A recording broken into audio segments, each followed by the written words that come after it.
This week, as lawmakers debated one of the country's most important bills, Uganda's parliament turned into an ultimate fighting ring. Parliamentarians hurled chairs at each other and swung microphone stands like swords. Men were torn from the room by their blazers and women by their dresses. Some people wailed and cried. That fight exposed the bitter rift between lawmakers who support President Yoweri Museveni's efforts to extend his rule and those who oppose it. Museveni, 73, has been president for 31 years. Uganda's constitution says no one older than 75 can run for president, which would effectively prevent Museveni from running for re-election in 2021. Some parliamentarians want to introduce a bill that would change that law, allowing the president to extend his rule. That bill has led to protests in Uganda and, on Tuesday, the parliamentary fistfight.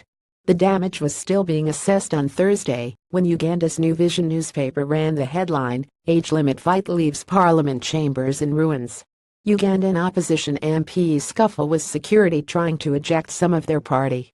Picture Museveni is among a growing group of African leaders in Zimbabwe, Burundi, Rwanda, Congo and other countries who are trying to stay in power by changing or defying their country's laws.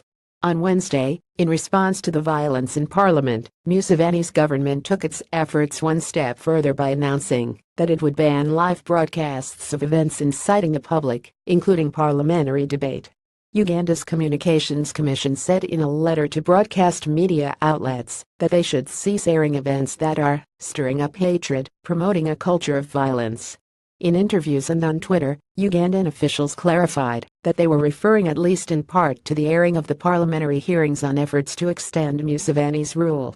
"Violent scenes fights offend minimum broadcasting standards," tweeted Frank K. Tumwebes, the Minister of Information and Communication Technology. "If you looked at those images coming from Parliament, and you're a child, I don't think those were the most decent pictures," Godfrey Mutabazi, the executive director of the Uganda Communications Commission told NBS Television.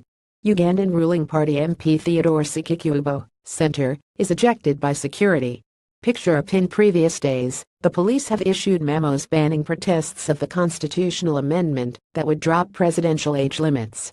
Last week, police raided the office of Johannesburg-based ActionAid International, an NGO which has been critical of Museveni's efforts to extend his rule. Robert Simpala, the national coordinator for Human Rights Network for Journalists Uganda, told Reuters that cracking down on live broadcasts was intended to shut out Ugandans and keep them in the dark on the age limit debate. The bill is expected to pass because Museveni's party and other supporting lawmakers make up more than 2/3 of the parliament.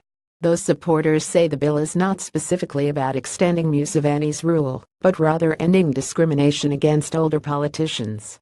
Museveni won the 2016 election with 60% of the vote, but analysts say it is difficult to gauge his true level of support in the country, where security forces frequently intimidate or imprison the political opposition. From The Washington Post,